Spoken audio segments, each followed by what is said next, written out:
This episode is brought to you by Thomas, Tom, TN, Flavio, and Ken, this week's newest patrons. You guys asked for it. By popular demand, a single episode on $100,000 sailboats just wasn't going to be enough to really cover them all. Last week we talked about the Sea Star 46, Privilege 45 catamaran, a Dufour 44, Oceanus Center Cockpit World Cruiser type boat, and of course the Catalina 42 Mark II. But there's so much more to cover. So this week on Everything You Need to Know, the continuation of the $100,000 sailboat.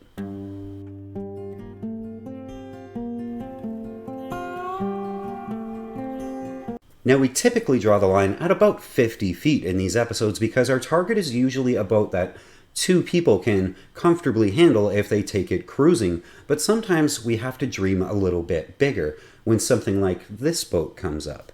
This is Tara. She's a Bill Lutters design. Bill Lutters spent most of his career working at his dad's company, Lutters Marine, which at the time was actually building World War II type vessels like minesweepers, patrol craft, and submarine chasers.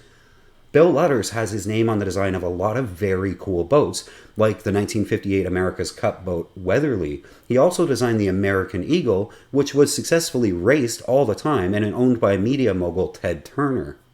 Before closing up shop in 1968, Lutters designed and built Tara under the CCA rule of racing in the 1960s for racer John McNamara, who raced it successfully and very competitively in SORC.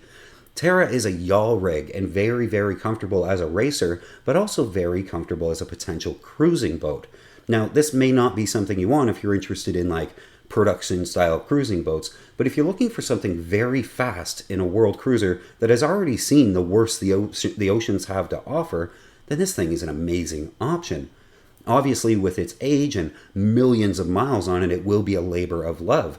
But if you put the work in, I can definitely see taking this boat on sort of an expeditionary type of cruising lifestyle, kind of like Delos. In fact, maybe we can get Brian to buy this thing. I would love to watch that on YouTube. Our next boat today is also over 50 feet, but it's actually extremely interesting because it's basically brand new. We did an episode not too long ago on Shannon yachts before, because the owner is famous for saying, "I'd like every boat I build to outlive me." And that attitude shows through in how great these Shannon boats are. This then is a Shannon 52. And don't let the "I need to be buffed and waxed" sort of picture here fool you. This is a new boat. Sort of. This Shannon was commissioned in 2009 and actually launched in 2019 with almost no use whatsoever. The boat actually comes with twin Yanmar diesels, which is an interesting choice, and both have almost 0 hours. All the equipment is new, albeit with 10 years worth of sitting there doing nothing age on them. And the boat has no travel behind it, no battle scars, no injuries. It even comes with a roof-launched dinghy on top of the coach top that you can use the boom to launch and retrieve, which is pretty cool. There are, of course, a few problems with buying this boat outside of the fact that it's been sitting for 10 years. As you can see from the pictures, the cockpit is basically on top of the cabin superstructure with these ridiculous looking benches. They almost look like church pews, and they seem to stick way above the lines of the boat. Like, was this an afterthought? Also, the boat seems in the interior to be largely unfinished. It's completely apart, and it looks like major construction is still needed to actually finish this boat. I assume this is why it has absolutely no hours on it. It's just not done. It does seem to come with a full suite of new instruments, water heater, things like that, brand new winches, and all the wiring, and it even has a washer and dryer. In looking over this boat, I have to wonder, what happened? A legendary hull designed by Shannon, and it looks like someone was commissioning her for some serious world cruising, especially with those twin diesels, but perhaps they ran out of money, or ran out of drive, or both? For the $100,000 asking price of this boat, you do get a Shannon, and that's pretty good. But you also get the bill to finish this boat, and I expect that's going to be many tens of thousands of dollars later. Is it a good deal?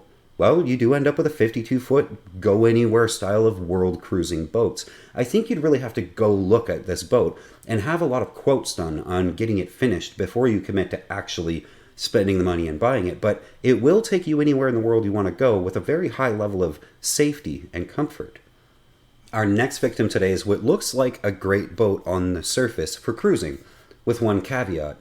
It's a charter boat, and you might feel like that's kind of like buying a rental car, and honestly, it sort of is. But what a charter boat actually gives you is usually a very good boat at a very reduced price. And most notably, you also get a lot of bedrooms.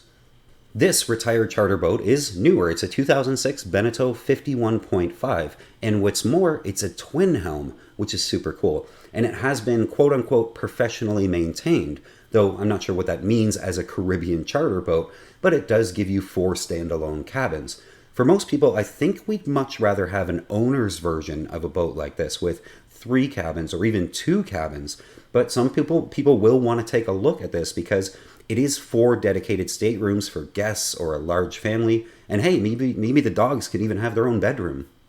This is a heavy 30,000 pound boat that is exactly what you want for the Caribbean island hopping that it was designed to do. And you get all the Beneteau-ness goodness of it inside. Huge saloon, well-appointed galley. You get 2 fridges and a freezer. And outside, you'll have no problem being the party boat with a massive cockpit and a walkthrough onto the sugar scoop, which is kind of what you want down there. There's also a huge bimini that looks like it was custom made for shade, and it comes with a rib, albeit it looks a little bit beat up.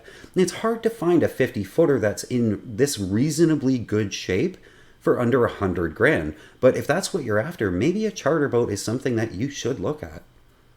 Lady K Sailing is brought to you by patrons, people who give a couple of bucks an episode to really make this channel possible.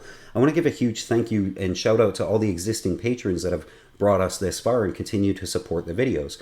If you'd like to help out, please consider becoming a patron.